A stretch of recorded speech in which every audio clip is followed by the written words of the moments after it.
तो अब जैसे इमोशनल इंटेलिजेंस आप लोगों ने पढ़ लिया, तो केस स्टडीज़ जो आपके सामने आ सकती हैं, बहुत सारी तो एग्ज़ाम में आई हैं, लेकिन अब जैसे एक सिचुएशन भी आप में किसी ने पूछा कि जंतर मंतर पे जो हुआ, वो भी तो एक केस स्टडी है। क्या पता अगले साल एग्ज़ाम में पूछ लें आपसे कि जंतर मंतर वाले सिचुएशन को कैसे हैंडल करेंगे आप, अगर होती है तो अगर थोड़ा सा आप एक सिविल सर्वेंट के नज़रिए से सोचेंगे, तो मेरे ख्याल से ये मामला बेसिकली इमोशनल इंटेलिजेंस का ही है और कुछ ज़्यादा है नहीं। जैसे अभी हमने थोड़ी देर पहले जो पढ़ा कि इमोशनल इंटेलिजेंस के लिए बहुत ज़रूरी ये होता है कि आप ये समझ पाएँ कि आपका अपना जो मेंटल स्टेट है, मूड है, इमोशन है, वो कैसा है और उसे रेगुलेट कर पाएँ। यानी ऐसा कुछ ना कहें, ऐसा कुछ ना बोलें जिससे बिना बात के तनाव पैदा होता हो। भाई किसी को आप अनावश्यक रूप से तनाव देंगे सामने वाले व्यक्ति को, तो परेशानी तो होगी ही। अब ये प्रशासक के लिए किसके लिए है कि एम्प्लॉइज़ को, स्टाफ को, जनता को ऐसे परेशान ना करे। और नेताओं के मामले में, सरकार के मामले में, कि जो जनता के समुदाय आपसे नाराज़ हो सकते हैं, वहाँ इस बात का ध्यान रखना है। अब मैं आपको 2 एग्ज़ाम्पल देके समझाता हूँ। जुडिशरी का बड़ा सम्मान करना चाहिए, मैं करता भी हूँ, लेकिन अगर मैं अपने वर्तमान चीफ जस्टिस ऑफ इंडिया जो हैं, सूर्यकांत जी, अगर 2 इंसिडेंट्स की बात करूँ। ये जो आंदोलन है, आंदोलन तो बहुत पीछे से इसकी बैकग्राउंड बन रही थी। कई साल से कई पेपर लीक हुए, बच्चे नाराज़ हैं। और ऐसा नहीं कि मामला केवल नीट का है, नीट तो एक चेहरा बन गया है इस चीज़ का। पेपर तो और भी लीक हो रहे हैं, एसएससी में भी हुए, कई एग्ज़ाम हुए ही नहीं, यूजीसी का हुआ। तो धीरे धीरे एक माहौल ऐसा बन गया कि पेपर लीक हो रहे हैं, सरकार कुछ कर नहीं रही। कई पेपर ऐसे हैं जो राज्य सरकारों में लीक हुए, पर जब जनता नाराज़ होती है, वो ये नहीं सोचती कि पेपर किसका लीक हुआ, बस ये कि माहौल है कि पेपर लीक हुए। नीट 2026 ने इस माहौल को गहरा कर दिया। 20 बच्चों के आसपास जिन्होंने सुसाइड कर लिया, उस बात से माहौल और ख़राब हो, क्योंकि बच्चों की मौत इससे बुरा क्या हो सकता है। तो समाज में तनाव था। मेरा ख्याल है कॉकरोच जनता पार्टी को नीट मामले से बुनियादी तौर पे कोई सीधा मतलब नहीं था। आप अगर इंसिडेंट की क्रोनोलॉजी देखें तो कैसी चीज़ें बिगड़ती हैं, सरकार के लिए भी, ब्यूरोक्रेसी के लिए भी। 1.5-2 महीने पहले चीफ जस्टिस ऑफ इंडिया ने एक किसी व्यक्ति ने कोई पिटीशन डाली और उसको लगभग झिड़कते हुए ये कहा कि बहुत सारे ऐसे युवा हैं जो अनएम्प्लॉयड हैं, मतलब अनक्वालिफाइड हैं, अयोग्य किस्म के हैं, और क्योंकि उनके पास कोई एम्प्लॉयमेंट के लायक कुछ है नहीं, इसलिए वो क्या बन जाते हैं, एक्टिविस्ट बन जाते हैं, सोशल मीडिया करने लगते हैं, मीडिया करने लगते हैं। और साथ में कहा कि वो लोग पैरासाइट्स हैं या कॉकरोचेस हैं। अब ये स्टेटमेंट अगर ना होती तो कॉकरोच जनता पार्टी भी ना होती। और इसका मतलब ये हुआ कि एक बहुत ऊंचे पद पर बैठे हुए व्यक्ति के मुंह से निकला एक वाक्य कितना भारी पड़ सकता है। आप लोग कल को सिविल सर्वेंट्स बनेंगे, आईएएस बनेंगे, कलेक्टर बनेंगे, एसपी बनेंगे। ध्यान रखना है, सबसे ज़रूरी है अपना वाक संयम, अपनी अभिव्यक्ति पर कंट्रोल करना। उन्होंने कह दिया कॉकरोच, जनता नाराज़ हुई।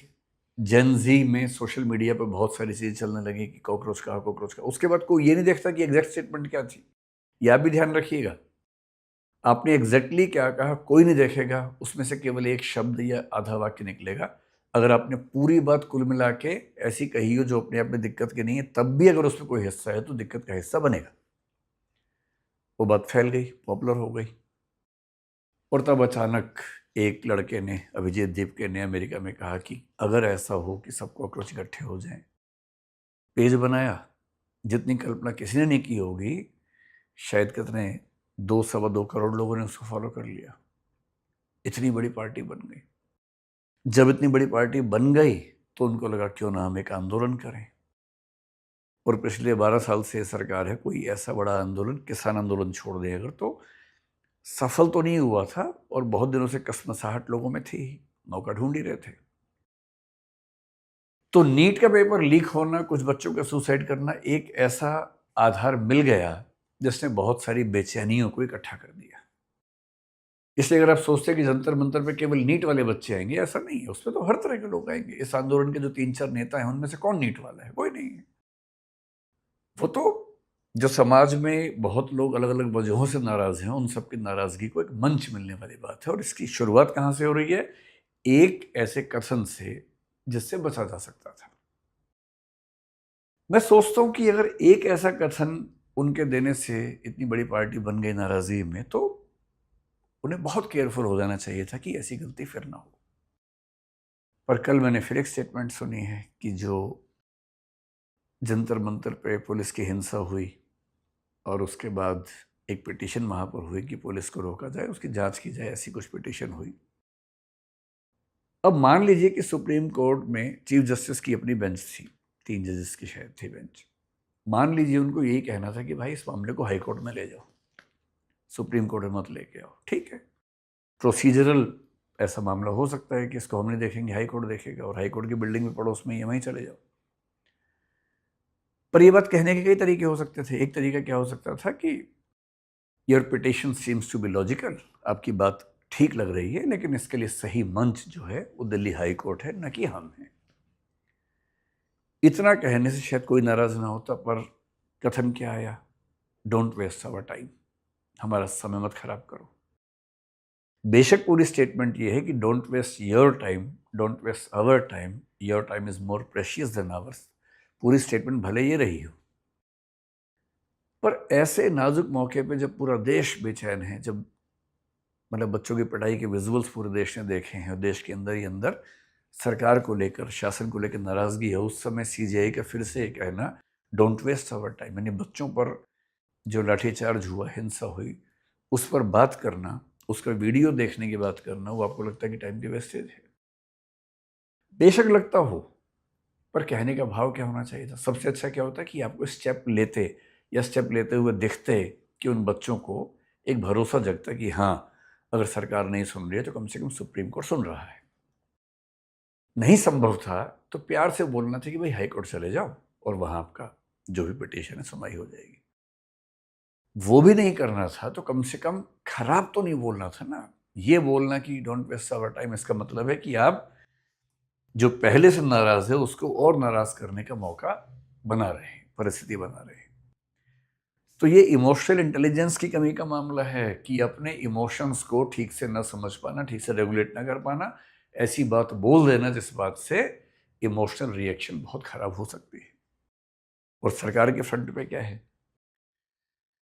सरकार के फ्रंट पे ये है कि सरकार की एक जिम्मेदारी है कि मतलब जैसे हमारे लेवल पे होता है कि मैं दूसरे व्यक्ति के इमोशंस को भी समझ सकूं, मनस्थिति को, मूड को समझ सकूं, और ऐसी कोई हरकत ना करूं, ऐसी कोई बात ना कहूं जिससे उसको बिना बात के परेशानी बढ़े, तनाव बढ़े। ध्यान रखना पड़ता है प्रशासन में क्या करना होता है जनता के लिए, सरकार में क्या करना होता है जनता के लिए, या जो प्रेशर ग्रुप्स हैं, इंटरेस्ट ग्रुप्स हैं, उनको लेकर हम कुछ ऐसा न कर बैठे।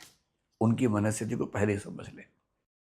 यहाँ सरकार से जो गलतियां हुई, पहली बात तो सरकार सही समय पर भांप नहीं पाई कि नाराजगी या बेचैनी का स्तर क्या है। हम ही नहीं भाप पाए। हम तो खैर, हमारे पास इतना तंत्र नहीं है कि आईबी हमारे पास हो और सब चीज़ें हमारे पास हो, लेकिन मेरा भी ख्याल था कि शायद बहुत होगा तो क्या 2, 4, 5 हज़ार लोग आ जाएंगे। सरकार के पास तो आईबी है, सरकार के पास तो और भी तरीके हैं जानने के। सरकार भी नहीं भाप पाई कि नाराजगी इतनी ज़्यादा है कि शायद लाखों की संख्या इकट्ठी हो जाएगी। और जब एक मूवमेंट शुरू होता है तो उसके बाद जितने लोग नाराज हैं किसी किसी वजह से, ये विपक्ष के दल, वो सब उसके अंदर शामिल हो ही जाते हैं। ये तो हमेशा होता है, चाहे इस सरकार के खिलाफ हो, चाहे पहले की सरकारों के खिलाफ हो, ये तो हमेशा होता है। अब स्थिति क्या है? अब स्थिति ये कि सरकार नाराजगी बच्चों की नहीं समझ पाई, आंदोलन खड़ा हो गया। अब सरकार को करना ये है कि इस स्थिति को रेगुलेट कैसे करे, और रेगुलेट करने का तरीका है कि उनको समझा बुझा के कैसे शांत करे। सरकार ने कोशिश की कि किसी तरह से इस्तीफे वाली बात से मामला हट जाए, जैसे कि सोनम वांगचुक की स्टेटमेंट से ऐसा लगा भी। पर ये बच्चे अड़ गए हैं कि हम तो इस्तीफा लेके मानेंगे। सरकार के सामने दुविधा क्या है? एक तो धर्मेंद्र प्रधान, ये सरकार के लिए बड़े क्रूशियल मिनिस्टर है। तो सरकार हर तरह से कोशिश कर रही है कि इस्तीफा ना देना पड़े। वो ओबीसी का बड़ा चेहरा है, ओडिशा में इतने साल के स्ट्रगल के बाद मुख्यमंत्री इस पार्टी का बना, उसकी बड़ी भूमिका उनके पास रही। वो सब बातें एक तरफ है। शिक्षा मंत्री के तौर पर बाकी मामलों में शायद उनका काम बाकी पहले के मंत्रियों से बेहतर है, वो भी एक पक्ष सरकार के पास हो सकता है। पर अब सवाल ये रहा नहीं है। ये सवाल तो तब है जब कोई ऐसा मुद्दा ना फंसे। अब तो ये साख की लड़ाई हो गई है, नाक की लड़ाई हो गई है। और जो सरकारें बहुत कॉन्फिडेंस में होती हैं वो आमतौर पर इस्तीफे देती नहीं हैं। पिछले साल मेरे ख्याल से राजनाथ सिंह साहब ने एक स्टेटमेंट दी थी कि यूपीए की सरकार नहीं, एनडीए की सरकार है, यहाँ इस्तीफे नहीं होते मंत्रियों के। ये स्टेटमेंट दी थी उन्होंने। कोई भी सरकार जब कॉन्फिडेंस में होती है तो इस्तीफा नहीं देना चाहती है किसी मंत्री का, क्योंकि उससे इकबाल कमज़ोर होता है। उससे एक मैसेज कन्वे होता है सब लोगों को कि ये सरकार झुकाई जा सकती है, बस तुम एक मोर्चा बढ़िया सा बनाओ, आंदोलन बनाओ, सरकार झुक जाएगी, ये मैसेज कन्वे होने लगता है।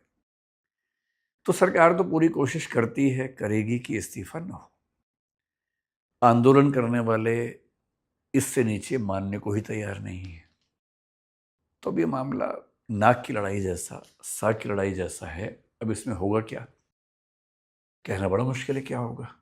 सरकार अपने तरीके से कोशिश करेगी, आंदोलन अपने तरीके से करेगा। आंदोलन के पीछे समर्थन सारे विपक्षी दलों का हो गया है, तो अब ये तनाव ठीक ठाक रहेगा। इतना बड़ा मामला हो जाएगा, संभावना शायद सरकार को नजर नहीं आई थी, पर ये हो गया है। अब हो गया है तो क्या करना चाहिए। मेरा अपना मानना है कि जब सरकार किसान बिल लेके आई थी तब भी दुविधा ये थी कि किसान बिल को लोगों से बात करके, विमर्श करके क्यों नहीं लेके आए थे, क्यों अचानक पास करवा लिया। 1 साल से ऊपर समय तक आंदोलन चला, सड़कें जाम रही, अंत में सरकार को पीछे हटना पड़ा। तो ऐसा नहीं है कि सरकारों को पीछे हटना कोई बहुत बुरी बात है, कभी कभी ऐसा हो जाता है। सिचुएशन, आपने जो सोचा था सिचुएशन वैसी नहीं है, चीज़ें बहुत बिगड़ गई हैं, तो पीछे हटना भी कोई बहुत बुरा विकल्प तो है नहीं। भाई अंततः बच्चे तो देश के बच्चे हैं ना, वो कांग्रेस के बच्चे हैं या बीजेपी के बच्चे हैं ऐसा तो है नहीं, देश के बच्चे हैं।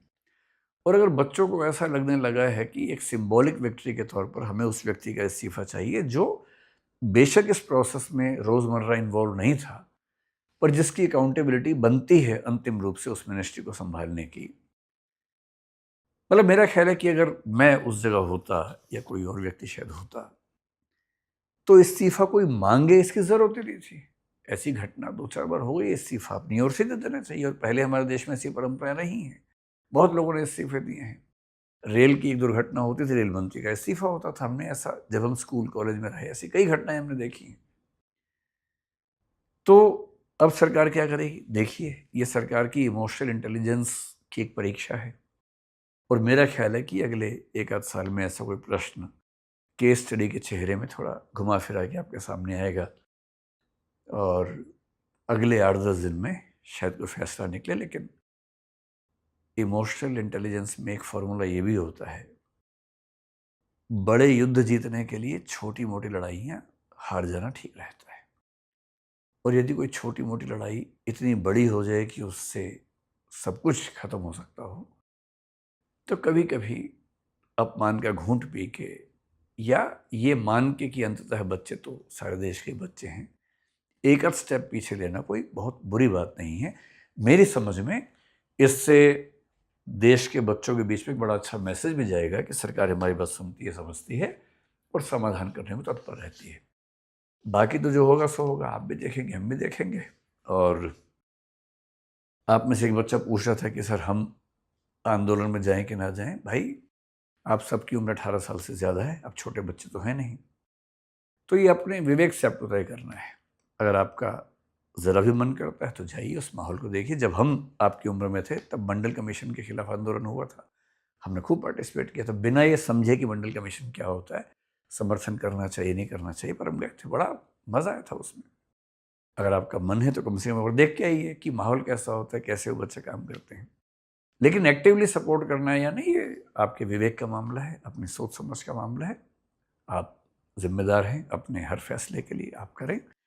और मैं ऐसे कई बच्चों को जानता हूँ अपने परिवार में जो लोग वहाँ गए और पूरा वहाँ का माहौल देख के आए। कुछ खुश भी हुए, कुछ ने ये भी कहा कि हमें उतना ठीक नहीं लगा, लेकिन कम से कम गए, उनकी चॉइस की बात है। तो जैसा ठीक लगे वैसा करेंगे। अब एक काम करते हैं, टॉपिक समाप्त हुआ, अब अगले टॉपिक पर चलते हैं। चलिए। अब एग्जाम की तैयारी को और बेहतर करने के लिए हमारे चैनल को लाइक, शेयर और सब्सक्राइब करना ना भूलें।